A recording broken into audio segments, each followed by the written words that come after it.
Hi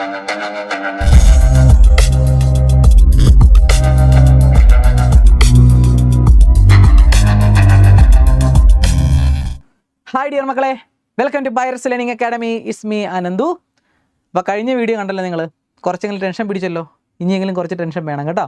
കാരണം ടെൻഷനായിട്ട് ഇനി മുന്നോട്ട് പോകാൻ പറ്റത്തില്ല. ഇനി ഒരു 10-15 ദിവസം നിങ്ങൾ കുറച്ച് ടെൻഷൻ പിടിച്ച് നന്നായിട്ട് സമയം യൂട്ടിലൈസ് ചെയ്ത് പഠിച്ചെങ്കിൽ മാത്രമേ നമുക്ക് നമ്മുടെ ആ ഒരു ലക്ഷ്യം എത്താൻ പറ്റത്തുള്ളൂ. അപ്പോൾ അടുത്ത ഷുവർ ക്വസ്റ്റിനിലേക്ക് കിടക്കാം.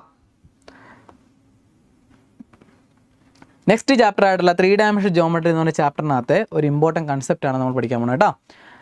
വെക്ടർ ഇക്വേഷൻ, കാർട്ടീഷ്യൻ ഇക്വേഷൻ, ഈ 2 കൺസെപ്റ്റ് വളരെ വളരെ ഇമ്പോർട്ടൻ്റ് ആണ്. ഇത് വെച്ച് വേണം ഇതിനകത്ത് നിന്ന് ചോദിക്കുന്ന 4 മാർക്കിൻ്റെ ഒരു ഇമ്പോർട്ടൻറ്റ് ക്വസ്റ്റ്യൻ നിങ്ങൾക്ക് അറ്റൻഡ് ചെയ്യാൻ. അപ്പോൾ ഈ കൺസെപ്റ്റ് ആദ്യം പഠിച്ചെങ്കിൽ മാത്രമേ, കാരണം ഇത് 3 മാർക്കിന് ഈ തുടക്കമുള്ള കൺസെപ്റ്റിൽ നിന്ന് ക്വസ്റ്റ്യൻ ചോദിച്ചിട്ടുണ്ട്. അപ്പോൾ 4 മാർക്കാണ് ഈ ചാപ്റ്ററിൽ നിന്ന് ചോദിക്കാൻ സാധ്യതയുള്ളത്. സാധ്യതയല്ല, ഉറപ്പ്. അപ്പോൾ ആ 4 മാർക്ക് കിട്ടണമെങ്കിൽ ഈ കൺസെപ്റ്റ് പഠിച്ചിരിക്കണം, ഈ 2 കാര്യം പഠിച്ചിരിക്കണം. മക്കളെ എന്താണെന്ന് നോക്കാം. Vector equation. വെക്ടർ ഇക്വേഷൻ എന്ന് പറഞ്ഞാൽ ഇത്രയേ ഉള്ളൂ. R = A + λb. ഇതിനെ വിളിക്കുന്നത് ലാംഡ എന്നാണ് കേട്ടോ, ലാംഡ. ഓക്കെ, അപ്പോൾ R = A + λb vector equation പഠിച്ചോ. ഒന്നുകൂടെ മനസ്സിൽ കയറ്റിക്കേ. R = A + λb, അതാണ് വെക്ടർ ഇക്വേഷൻ. കാർട്ടീഷ്യൻ ഇക്വേഷൻ, ഇത് വായിക്കേണ്ട എന്താണ്? Cartesian equation. അതും പഠിക്കാൻ എളുപ്പമാണ്. x - x1/a ഈക്വൽ ടു ആണ് y - y1/b z - z1/c. ഒന്നുകൂടെ വെക്ടർ ഇക്വേഷൻ എന്താണ്? R = A + λb. Cartesian equation എന്താണ്? x - x1/a equal to y - y1/b z - z1/c. ഈ 2 ഇക്വേഷൻ ഒരു 10 തവണ എഴുതി പഠിച്ചതിന് ശേഷം നമുക്ക് പ്രോബ്ലത്തിലേക്ക് കടക്കാം. നന്നായിട്ട് എഴുതി പഠിച്ചോണേ. ക്വസ്റ്റ്യൻ ഇങ്ങനെ ആയിരിക്കും. ക്വസ്റ്റ്യൻ തന്നെ പറയാം, നോക്കി. Find the vector and Cartesian equations. ചിലപ്പോൾ ഇങ്ങനെ പറയാം, അല്ലെങ്കിൽ ഫൈൻഡ് ദ ഇക്വേഷൻസ് എന്ന് മാത്രമേ പറയത്തുള്ളൂ. അപ്പോൾ ഇങ്ങനെ ചോദിച്ചു കഴിഞ്ഞാൽ നിങ്ങൾ മനസ്സിലാക്കേണ്ടത്, ആദ്യം ഒരു പോയിന്റ് തന്നിരിക്കണുണ്ടോ, പിന്നെ ഒരു വെക്ടർ തന്നിരിക്കണുണ്ടോ. അപ്പോൾ നിങ്ങൾ ചെയ്യേണ്ടത് 2 വെക്ടർ നമുക്ക് വേണം. അപ്പോൾ ആദ്യം ചെയ്യേണ്ടത് എ എന്ന് പറഞ്ഞ് വെക്ടറിന് പേര് കൊടുക്കുക. എന്നിട്ട് ഇത് ആദ്യത്തെ നമ്പറില്ലേ, അതിനെ അങ്ങ് വെക്ടറാക്കി എഴുതുക. അത് നിങ്ങൾ പഠിച്ചു കാണും. നേരത്തെ ഷുവർ ക്വസ്റ്റ്യൻസ് കണ്ടവർക്ക് മനസ്സിലാവും. ഇതിനൊരു ഐ കൊടുക്കുക, ഇതിനൊരു ജെ കൊടുക്കുക, ഇതിനൊരു കെ കൊടുക്കുക. നമ്മുടെ വെക്ടർ ഇക്വേഷനായി. അപ്പോൾ എന്താണ്? 5y + 2j - 4k. ക്ലിയർ ആണല്ലോടാ? ഇവിടെ ഐ കൊടുക്കുക, ഇവിടെ ജെ കൊടുക്കുക, ഇവിടെ കെ കൊടുക്കുക. അതിനെ വെക്ടറാക്കി എഴുതുക. പോയിൻ്റായിട്ട് തരുവാണെങ്കിലും അതിനെ വെക്ടറാക്കി എഴുതുക. ഇനി രണ്ടാമത്തേന് ബി എന്ന് കൊടുക്കുക. രണ്ടാമത്തേന് ബി, അത് ഡയറക്റ്റ് വെക്ടറായിട്ട് വന്നിരിക്കണം. സോ അത് അതേപോലെ അങ്ങ് എഴുതുക. 3i + 2j - 8k. ഓക്കെ, ഇനി നമുക്ക് ആദ്യം ചെയ്യേണ്ടത് വെക്ടർ ഇക്വേഷൻ. വെക്ടർ ഇക്വേഷൻ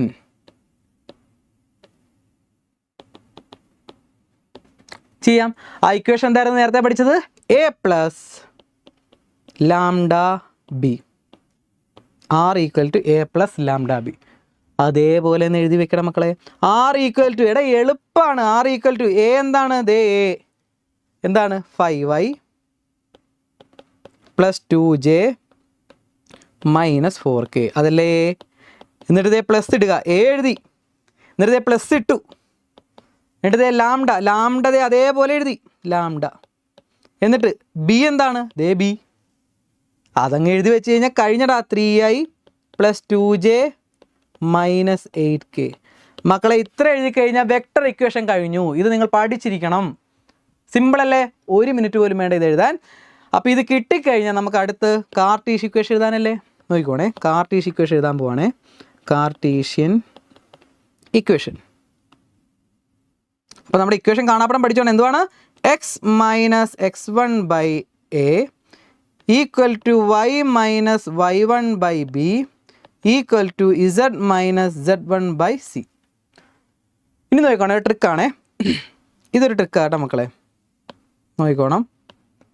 നേരത്തെ നമ്മൾ എഴുതിയ വെക്ടർ ഇക്വേഷൻ ഇല്ലടാ, അതിനോട് കോപ്പി ചെയ്യാം. ഈ വെക്ടർ ഇക്വേഷൻ നിങ്ങൾ നോക്കി. ഇത് നോക്കി നമ്മൾ എഴുതാൻ പോകണേ കാർട്ടീഷ്യൻ ഇക്വേഷൻ. വേറെ ഒന്നും പഠിക്കണ്ട നിങ്ങൾ. ട്രിക്കാണ്, ഓർത്തിരുന്നോണം. ദേ ഞാൻ എഴുതാൻ പോകണം. നോക്കിക്കോണേ. എക്സും വൈയും ഇസഡും എപ്പോഴും ഇക്വേഷനകത്ത് കാണണം. ഓക്കെ, എക്സ് ഇട്ടു. ഇതാണ് നമ്മുടെ മാറി മാറി വരുന്നത്. നോക്കിക്കോണം അതെന്താണെന്ന്. ഈ x1 y1 z1 ഇല്ലേ, ഇത് ഇവിടെ കിടക്കുന്ന നമ്പർ ഇല്ലേ, ഇവിടെ കിടക്കുന്ന നമ്പർ ഇല്ലേ ഏതൊക്കെയാടാ 5 2 -4 അതിൻ്റെ സൈൻ നേരെ തിരിച്ചങ്ങ് എഴുതി കഴിഞ്ഞാൽ നമ്മുടെ മുകളിലുള്ള സംഭവങ്ങളായി.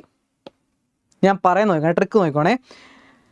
എക്സ് എഴുതി, ഇവിടെ +5 അല്ലേ, അതിന് നേരെ -5 എന്ന് എഴുതടാ, താഴത്തുള്ള എഴുതാം അവിടേക്ക്. ഈക്വൽ ടു, അടുത്ത് ഞാൻ y എഴുതി, ഇത് ഇവിടെ എന്താ +2 അല്ലേ, അതിനെ നേരെ ഓപ്പോസിറ്റ് ആക്കും -2.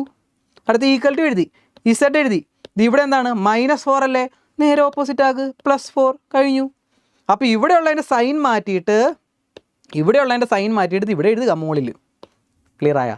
ഇനി താഴത്ത് എന്താണെന്ന് അറിയുക, ദീ കിടക്കുന്ന സംഭവമില്ലേടാ, അത് അതേ സൈൻ, ഇവിടുത്തെ സൈൻ മാറ്റണം, ഇവിടുത്തെ സൈൻ മാറ്റില്ല എന്ന് പറയാം. ലാംഡയുടെ കൂടെ കിടക്കുന്ന സാധനം അതേപോലെ താഴത്തേക്ക് എഴുതുക. ഏതൊക്കെയാണ്? 3 2 -8 3 2 -8. എടാ ഇത്രയും എളുപ്പം പിന്നെ വേറെ എവിടെ നിന്നും കിട്ടത്തില്ല. ഇത്ര എളുപ്പം, ഇത് ട്രിക്കാണ്, വേറെ എവിടെ നിന്ന് നിങ്ങൾക്ക് കിട്ടത്തില്ല. ഇപ്പോഴേ പഠിച്ചോ, നിങ്ങളുടെ കൂട്ടുകാർക്കും പറഞ്ഞു കൊടുത്തോ കേട്ടോ ഈ ഒരു സാധനം. കാരണം ഇത് വേറെ രീതിയിലൊക്കെ ആയിരിക്കും നിങ്ങൾ പഠിച്ചിരിക്കുന്നത്, അല്ലെങ്കിൽ നിങ്ങളുടെ കൂട്ടുകാരെ പഠിച്ചിരിക്കുന്നത്. പക്ഷേ ഇതാണ് ഏറ്റവും സിമ്പിൾ ടെക്നിക്ക്. മറന്നുപോലെ നന്നായിട്ട് മനസ്സിലാക്കി ചെയ്തു നോക്കുക. ഒന്നും കൂടെ വീഡിയോ കാണുക, അതിനുശേഷം ഈ ക്വസ്റ്റ്യനിലേക്ക് കിടക്കുക. 2023 മാർച്ചിൽ എന്ന് പറയുക, കഴിഞ്ഞ വർഷം മാർച്ചിൽ ചോദിച്ച ക്വസ്റ്റ്യനാണ്. ഇതിൻ്റെ ഇക്വേഷൻസ് കണ്ടുപിടിക്കുക. ക്വസ്റ്റ്യൻ കണ്ടല്ലോ, ഇക്വേഷൻ. അപ്പോൾ ഇക്വേഷൻ ഏതാണെന്ന് പറഞ്ഞിട്ടില്ല, വെക്ടർ ഇക്വേഷനും കാർട്ടീഷ്യൻ ഇക്വേഷനും കണ്ടുപിടിക്കുക. നിങ്ങൾക്കറിയാം വെക്ടർ ഇക്വേഷൻ എഴുതാൻ അറിയാം, ഇതിനെ IJK കൊടുത്തങ്ങ് എഴുതുക, അപ്പോൾ A കിട്ടും, ഇത് B ആണ്. സോ ബാക്കി അറിയാമല്ലോ. മനസ്സിലാകാത്തൊരു ഒന്നുകൂടെ വീഡിയോ തിരിച്ച് പോയി കാണുക, എന്നിട്ട് ഇതിൻ്റെ ആൻസർ എഴുതി കമൻറ്റ് ചെയ്യുക കേട്ടോ. അപ്പോൾ ഓക്കെ മക്കളെ, ഇങ്ങനെ വേണം ചെയ്ത് പഠിച്ചു പോകാൻ. മനസ്സിലായല്ലോ? ട്രിക്ക് മറന്നുപോലെ നന്നായിട്ട് പഠിക്കുക. അപ്പോൾ ഓക്കെ, നെക്സ്റ്റ് വീഡിയോ ആയിട്ട് കാണാം. Okay, by.